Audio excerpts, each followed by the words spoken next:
ఎన్నికలు దగ్గర పడుతున్న కొద్దీ వేడి మరింత రాజుకుంటోంది. ప్రస్తుతం మనం కృష్ణా జిల్లా మచిలీపట్నం సెగ్మెంట్ లో ఉన్న మచిలీపట్నంలో పార్టీ వైఎస్ఆర్సీపీ అభ్యర్థిగా బాలశౌరి ఉన్నారు. ఆయనతో ప్రస్తుతం మాట్లాడదాం. ఎలా ఉంది సార్, ఎన్నికల క్యాంపెయినింగ్ చేస్తా ఉన్నారు, ఎలా అనిపిస్తుంది మూడు? మచిలీపట్నం పార్లమెంట్ పరిధిలో మొత్తం 7 అసెంబ్లీ నియోజకవర్గాల్లో దాదాపు ఒక్కొక్క అసెంబ్లీ నియోజకవర్గం 3-4 రోజులు అన్ని తిరిగాను. తిరిగిన తర్వాత ఇక్కడ ఉన్నటువంటి ప్రధానమైనటువంటి విషయాలు ఏంటంటే ఇది కృష్ణా డెల్టా రైతాంగం. వీళ్ళు కోరుకునేది మొదటి పంట వరి పండిద్ది, రెండో పంట అపరాలు అంటే మినుములు పండుతుంటాయి. ఇక్కడ ప్రజానికం కోరుకుంటుంది ఏంటంటే వీళ్ళకి కనీసం 2 పంటలకి నీళ్లు ఇవ్వమని చెప్పి కోరుకుంటున్నారు. రెండోది ఆ పండినటువంటి పంటకి గిట్టుబాటు కావాలని చెప్పి ఈ రైతాంగం అంతా కూడా కోరుకునేటువంటిది. దివంగత ముఖ్యమంత్రి డాక్టర్ వైఎస్ రాజశేఖర రెడ్డి గారు ఉండగా ఈ కృష్ణా డెల్టా రైతాంగానికి అవసరమైనటువంటి పులిచింతల ప్రాజెక్ట్ ని 45 టీఎంసీలు ఆగేటువంటి ప్రాజెక్ట్ ని కట్టి వెళ్లిపోతే ఈ చాతగాని తెలుగుదేశం పార్టీ ఈ ప్రభుత్వం కనీసం ఒక్క పంటకు కూడా నీళ్లు ఇవ్వకుండా ఈ రైతాంగాన్ని ఇబ్బందులు పడుతున్నటువంటి పరిస్థితి ప్రతి గ్రామాలకు వెళ్ళినా చెప్తానే ఉన్నారు. దివంగత ముఖ్యమంత్రి డాక్టర్ వైఎస్ రాజశేఖర రెడ్డి గారు ఏ రకంగా అయితే ఆ రోజు కృష్ణా డెల్టాని ఆదుకొని 2 పంటలకు నీళ్లు ఇచ్చారో జగన్మోహన్ రెడ్డి గారు ముఖ్యమంత్రి కాగానే తప్పకుండా మేము 2 పంటలకు నీళ్లు ఇస్తాం, ఈ రైతాంగాన్ని ఆదుకుంటాం. ఇంతకు ముందు తెనాలి పార్లమెంట్ సెగ్మెంట్ లో ఎంపీగా ఉన్నారు. మొన్నటి వరకు కూడా గుంటూరు నియోజకవర్గానికి మీరు పార్లమెంట్ సెగ్మెంట్ కి మీరు ఇన్ఛార్జ్ గా ఉన్నారు. ఆల్ ఆఫ్ సడన్ మచిలీపట్నం రావడం ఇబ్బంది కాలేదా? ఈ ప్రాంత ప్రజానికానికి ఇక్కడ ఉన్నటువంటి వాళ్ళందరికీ తరచూ ఇక్కడ అన్నటువంటి పరిచయాలు నాకు పూర్తిగా ఉన్నాయి. ఇది నిజంగా చాలా మంచి పార్లమెంటు. సేవ చేయడానికి కానివ్వండి, బాగా ఈ కృష్ణా డెల్టా రైతాంగంతో మమేకం అవటానికి కానివ్వండి, ఇవన్నీ కూడా ఉంది. ఇంకొక ప్రధానమైనటువంటి విషయం ఏంటంటే ఇక్కడ మచిలీపట్నం బందర్ పోర్ట్ ఉంది. అది ఎన్నో సంవత్సరాల నుంచి ప్రజలు కోరుకుంటున్నటువంటి కోరిక. కానీ ఈ చంద్రబాబు నాయుడు గారు ప్రభుత్వం గత 5 సంవత్సరాలుగా నిద్రపోయి ఏదో ఎన్నికలు వస్తుందని చెప్పేసి ఒక నెల ముందు ఏదో భూమి పూజ చేసినంత మాత్రాన ప్రజలు నమ్మేటువంటి పరిస్థితిలో లేరు. మేము అధికారంలోకి రాగానే బందర్ పోర్టు నిర్మాణం కూడా 100% కంప్లీట్ చేస్తాం. అలాగే ప్రత్యేక హోదా కూడా సాధిస్తాం. జగన్మోహన్ రెడ్డి గారు ఒకటే చెప్తా ఉన్నారు, యువతకి ఉద్యోగాలు రావాలంటే ప్రత్యేక హోదా రావాలి. ప్రత్యేక హోదా ఒకవైపు, బందర్ పోర్టు నిర్మాణం ఒకవైపు. ఇండస్ట్రీస్ వచ్చినట్లయితే ఈ మచిలీపట్నం ప్రాంతంలో ఉన్నటువంటి నిరుద్యోగులు వాళ్ళందరికీ కొంతమందికి ఉద్యోగ అవకాశాలు కల్పించాలంటే ప్రత్యేక హోదా, బందర్ పోర్టు నిర్మాణం. తద్వారా లోకల్కే 75%, ఇక్కడ ఉన్నటువంటి వాళ్ళకే స్థానికులకే 75% రిజర్వేషన్ కల్పించి ఇక్కడ ఉన్నటువంటి కొంతమందికి తప్పకుండా ఉద్యోగ అవకాశాలు కల్పించడం కూడా మాకు మెయిన్ అజెండా. అంటే ఈ సెగ్మెంట్ లో, పార్లమెంట్ సెగ్మెంట్ లో కాపు సామాజిక వర్గం కూడా కాస్త బలంగానే ఉంది. దాదాపు 1,00,00,000 ఓట్ బ్యాంక్ వాళ్ళది ఉంటుంది, మోర్ దాన్ దట్ ఉంటుంది. జనసేన అదే సామాజిక వర్గాన్ని రిప్రజెంటేటివ్ గా వస్తా ఉంది. మరి ఆ ఓట్ బ్యాంక్ ని మీరు ఎలాగా ఆకర్షించే ప్రయత్నం చేయగలుగుతారు? ఆ ఓట్ బ్యాంక్ కనుక జనసేనకి వెళ్తే మీకు ఎంతవరకు దెబ్బ తగులుతుంది? ఇంతకుముందు ప్రజలు 2014లో ఎలక్షన్స్ లో చూశారు. 2009లో ప్రజారాజ్యం పార్టీ ఉన్నప్పుడు కూడా ప్రజలు ఇక్కడ ఉన్నటువంటి పరిస్థితులను చూశారు. ఆ రోజు వాళ్ళు గెలిచేటువంటి పార్టీ ఏం కాదు, ఊరికే వాళ్ళు ఏదో కొంతమంది ఎవరినో ఒకరిని చెడగొట్టడానికి పనికి వచ్చేటువంటి పార్టీలే కానీ ఇవన్నీ గెలిచేటువంటి పార్టీలు కాదు. మాకు ఇవన్నీ చూసుకున్న తర్వాతనే, సర్వే రిపోర్ట్లు చూసుకున్న తర్వాతనే డెఫినెట్ గా మేము అధికారంలో మేము కాన్ఫిడెంట్ గా ఉన్నాం. ఎందుకంటే ప్రజల నాడి కూడా మాకు అర్థం అవుతా ఉంది. ఏ పార్టీ అయినా రావచ్చు, ఏ పార్టీ అయినా బావచ్చు, నాడి, ప్రజల నాడి మాకు స్పష్టంగా అర్థం అవుతా ఉంది. అది వైఎస్ఆర్ కాంగ్రెస్ పార్టీ వైపు ఉంది. మరి జగన్మోహన్ రెడ్డి గారిని ముఖ్యమంత్రి చేయాలనేటువంటి ఉద్దేశంతో ప్రజలు ఉన్నారు. మీరు ప్రజారాజ్యం ప్రస్తావిస్తే, ప్రజారాజ్యం వచ్చిన సందర్భం చూసినట్లయితే అప్పుడు కూడా కాంగ్రెస్ అధికారంలో ఉండింది, టీడీపీ ప్రతిపక్షంలో ఉండింది. ప్రజారాజ్యం రావడం వల్ల అల్టిమేట్ గా అధికారంలో ఉన్న కాంగ్రెస్ కి ఉపయోగపడింది, బెనిఫిట్ అయ్యింది Congress, because anti incumbency vote split అయింది కాబట్టి. ఇప్పుడు అదే ఉదాహరణ మనం ఇక్కడ చూసుకున్నట్లయితే అధికార టీడీపీకి ప్రయోజనం అవుతుంది కదా. మొన్న 2014లో క్లియర్ గా మోడీ గారు, చంద్రబాబు నాయుడు గారు, జనసేన ఈ ముగ్గురు కలిసి పోటీ చేస్తేనే ఈ రాష్ట్రంలో వాళ్ళకు వచ్చినటువంటి మెజారిటీ 5,40,000 ఓట్లు అందరు కలిస్తే. ఇప్పుడు విడివిడిగా పోటీ చేస్తే మనం అర్థం చేసుకోవచ్చు ఏ రకంగా ఉంటాయా అని చెప్పేసి. మేము ఫస్ట్ నుంచి సింగిల్ గా, ఆ రోజు సింగిల్ గా పోటీ చేసాం, ఈ రోజు సింగిల్ గా పోటీ. దీన్ని బట్టి జనానికి పూర్తిగా అర్థం అవుతుంది ఏంటంటే వాళ్ళిద్దరు విడిపోయినప్పుడు చంద్రబాబు నాయుడుకి కూడా ఆటోమేటిక్ గా ఆయన ఓట్ల శాతం కూడా తగ్గిపోతాయి.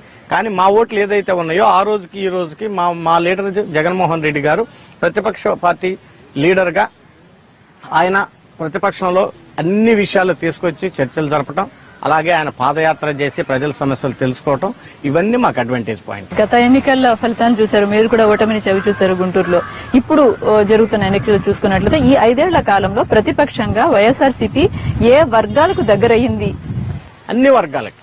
ఉదాహరణకి మీకు చెప్తున్నాను కదా, ఈ ప్రత్యేక హోదా అనేటువంటి విషయంలో చంద్రబాబు నాయుడు ఆయన స్వార్థం కోసం, ఆయన స్వప్రయోజనాల కోసం, పోలవరం ప్రాజెక్టు ఆయన దక్కించుకోవటం కోసం ప్రత్యేక హోదాను తాకట్టు పెట్టాడు. ప్రత్యేక హోదా విషయంలో 4 సార్లు మాట మార్చినటువంటి వ్యక్తి చంద్రబాబు నాయుడు గారు. జగన్మోహన్ రెడ్డి గారు మొట్టమొదటి నుంచి ఒకే మాట చెప్తా ఉన్నారు, ఈ రాష్ట్రంలో యువతకు ఉద్యోగాలు రావాలంటే మన హక్కు, పార్లమెంట్లో చట్టంలో చేసినటువంటి మన హక్కు ఏదైతే ఉందో ప్రత్యేక హోదా మనం సాధించుకోవాలి. ఎన్నో ఉద్యమాలు చేశారు, నిరాహార దీక్షలు చేశారు, ఎన్నోసార్లు ప్రధానమంత్రి గారి దగ్గరికి పోయి రిప్రజెంటేషన్ చేశారు, హోమ్ మినిస్టర్ గారి దగ్గరికి వెళ్లారు, అందరినీ కలిసి దాన్ని మద్దతు పలికారు. కానీ చంద్రబాబు నాయుడు చివరికి ఏం చేశారు, ఆయన అసెంబ్లీలో తీర్మానం చేసి ప్రత్యేక హోదా ద్వారా మనం సాధించేది ఏం లేదు, ఇది సంజీవిని కాదు అని చెప్పి అసెంబ్లీలో తీర్మానం చేసి చప్పట్లు కొట్టి ఢిల్లీ పోయి శాలువలు కప్పి ఆయన పోలవరం ప్రాజెక్టుని తీసుకుని వచ్చాడు. పోలవరం ప్రాజెక్టు తీసుకుని వచ్చి ఈరోజు కమిషన్లు తీసుకుంటున్నాడు తప్పితే దాంట్లో నుంచి ఆయన యువతను గురించి, ప్రత్యేక హోదాని గురించి ఆయనకి ఈ రోజు పట్టలేదు.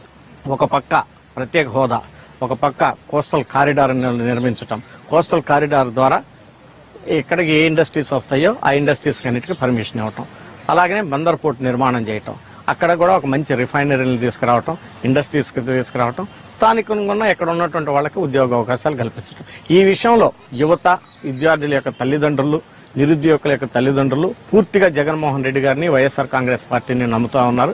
తప్పకుండా ఈ విషయంలో మమ్మల్ని ఆదరిస్తారు. మీ నియోజకవర్గం వరకు వచ్చినట్లయితే ఒకవైపు డాటెడ్ ల్యాండ్స్ ఉంటాయి, చుక్కల భూములు ఇష్యూ మనం కైకలూరులో చూస్తాము, అదేవిధంగా నాగాలంక ప్రాంతాల్లో చూస్తాం. అవన్నగడ్డ అటువైపు కైకలూరులో వెళ్తే కొల్లేరుకు సంబంధించిన కాంటూరు భూమి సమస్యలు ఉన్నాయి. మీరు వస్తే వీటిని ఎంతవరకు అడ్రస్ చేయగలుగుతారు, సాధ్యమవుతుందా? తప్పకుండా. ఏంటంటే ఈ రోజు ఇది యాక్చువల్ గా లీగల్ ఇష్యూస్, కొన్ని ఇష్యూస్ ఏదో గవర్నమెంట్ గుర్తించింది అనేటువంటి.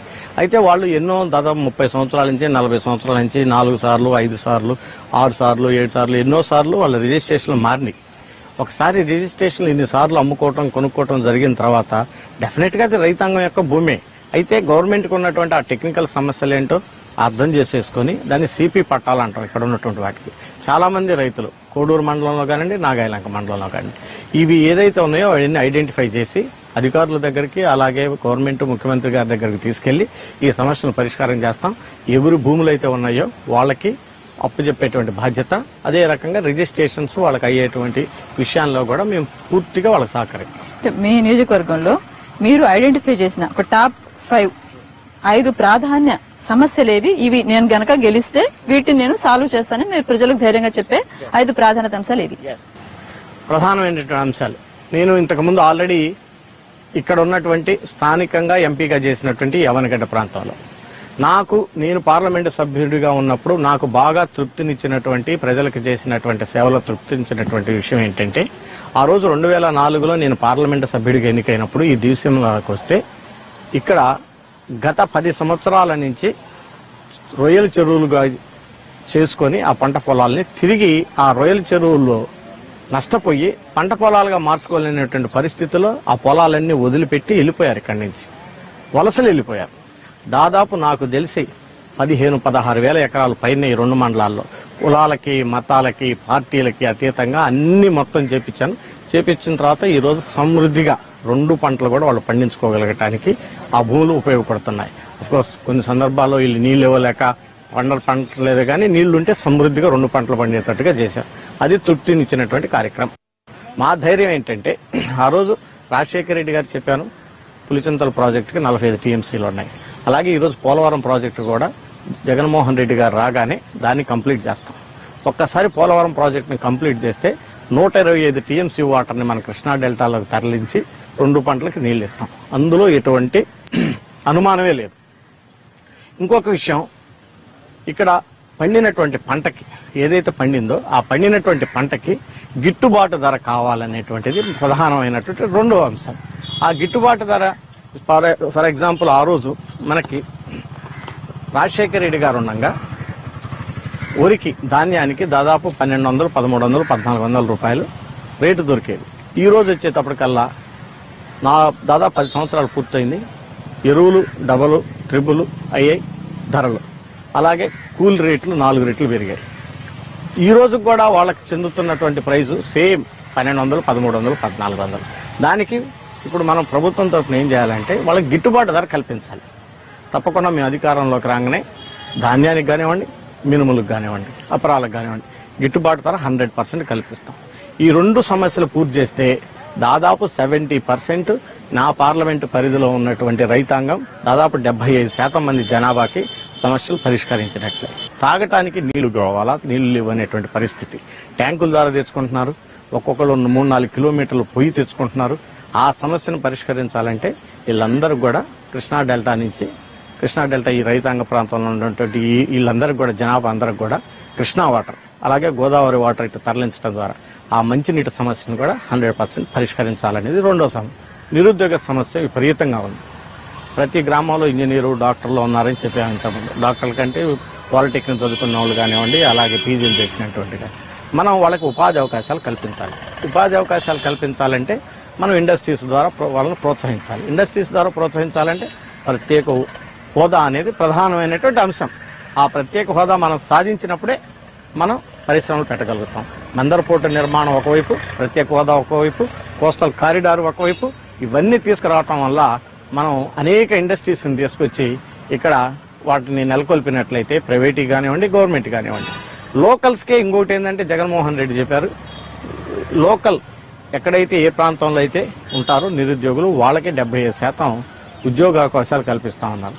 తద్వారా ఇక్కడ ఉన్నటువంటి ఈ 4-5 సమస్యలు కూడా పూర్తిగా మనం పరిష్కరించవచ్చు. కానీ ప్రభుత్వ పథకాలు గ్రాస్ రూట్ వరకు వెళ్ళినట్టు కనిపిస్తున్నాయి. చాలా మంది మహిళలు పసుపు కుంకం అందింది మాకు అంటున్నారు. రైతులు పెట్టుబడి ధనంగా ఇచ్చిన 1000 రూపాయలు మాకు అందాయి అంటూ ఉన్నారు. ఇది మీకు కొంచెం ఇబ్బందికరంగానే ఉంటుంది.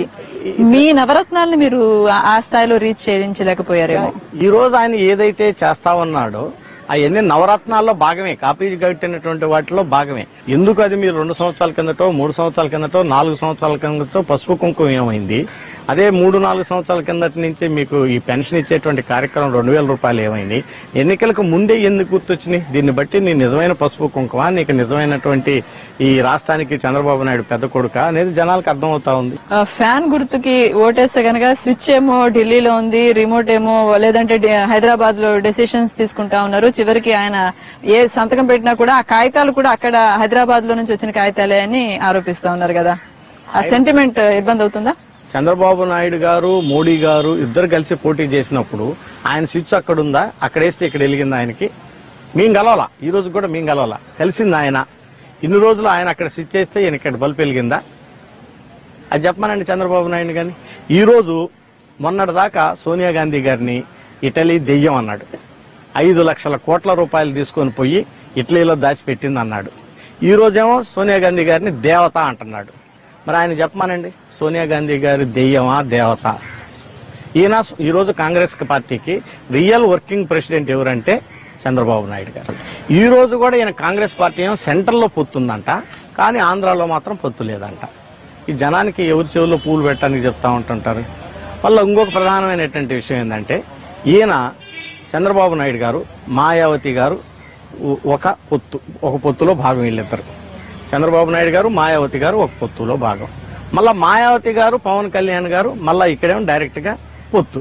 దీన్ని బట్టి చూస్తుంటే జనాలకి వీళ్ళు ఎలాంటి సంకేతాలు ఇస్తున్నారు, ఎలాంటి మెసేజ్ ఇస్తున్నారో ప్రజలు అర్థం చేసుకుంటారు తప్పకుండా. మీరు గతంలో ఎంపీగా ఉన్నారు, ఢిల్లీలో కూడా మీకు మంచి సంబంధాలు ఉన్నాయి, జాతీయ స్థాయి రాజకీయాలు కూడా చూస్తూ ఉంటారు. ఇప్పుడున్న సినారియో చూస్తున్నట్లయితే కేంద్రంలో ఏ కూటమి వచ్చే అవకాశం కనిపిస్తుంది మీకు? ఎల్లై రానివ్వండి, పుల్లై రానివ్వండి, మాకు అనవసరం. మా 22-23 ఎంపీలు మాకు వస్తాయి అనేటువంటి ధైర్యం మాకుంది. మా 22-23 ఎంపీలు మేము తీసుకొని ఎవరైతే మాకు ప్రత్యేక హోదా ఇస్తారో, ఎవరైతే మాకు రాజధాని కట్టడానికి నిధులు ఇస్తారో, ఎవరైతే మన ఆంధ్రాకి అన్ని విషయాల్లో డెవలప్మెంట్ యాక్టివిటీస్ కి మాకు సపోర్ట్ చేస్తారో, క్లియర్ కట్ గా మాట్లాడుకొని ముందు ఒక మాట వెనక ఒకటి మాట లేకుండా మా ఎంపీలు మద్దతు ఇచ్చేటువంటి ఆస్కారం వాళ్ళకి ఉంటుంది. ప్రధాన ప్రత్యర్థి ఎవరు అనుకుంటున్నారు మీతోటి? టీడీపీయా, జనసేన? మేము మొదటి స్థానంలో మేము ఉంటాం. 2వ స్థానం 3వ స్థానంలో ఎవరు ఉంటారో వాళ్ళే నిర్ణయించుకుంటారు. అది మాకు సంబంధించినటువంటి విషయం కాదు కదా. లాస్ట్ టైం కూడా చాలా దగ్గరగా వచ్చి చంద్రబాబు నాయుడు గారు ఆయన ఏదో అనుభవజ్ఞుడు, ఏదో చేస్తాడు, అది ఇది అని చెప్పి ఎన్నో చెప్పినటువంటి సందర్భాలు ఉన్నాయి. జనాన్ని మభ్యపెట్టినటువంటివి ఉన్నాయి. ఆ మాటలన్నీ ఈ రోజు ప్రజలని చూశారు, నమ్మేటువంటి పరిస్థితుల్లో లేరు. నాకు మంచి మెజార్టీస్తో ప్రజలు డెఫినెట్ గా పట్టం కడతారు. అసెంబ్లీకి ఎన్ని స్థానాలు వస్తాయనుకుంటున్నారు? అబ్జల్యూట్లీ మంచి మెజారిటీ, 125 పైన వస్తాయని నేను. 125. Thank you so much sir, all the best. ఇది మచిలీపట్నం అభ్యర్థి బాలశౌరి చెప్తా ఉన్నారు. తాను గనక అధికారంలోకి వస్తే, తాను గనక ఇక్కడ గెలిస్తే గనక మచిలీపట్నంలో రైతాంగ సమస్యలు అదేవిధంగా అధికారంలోకి వస్తుందని ధీమా వ్యక్తం చేస్తున్నారు. కెమెరా పర్సన్ గణపతితో రెహానా, ఎన్టీవీ, మచిలీపట్నం సెగ్మెంట్ నుంచి.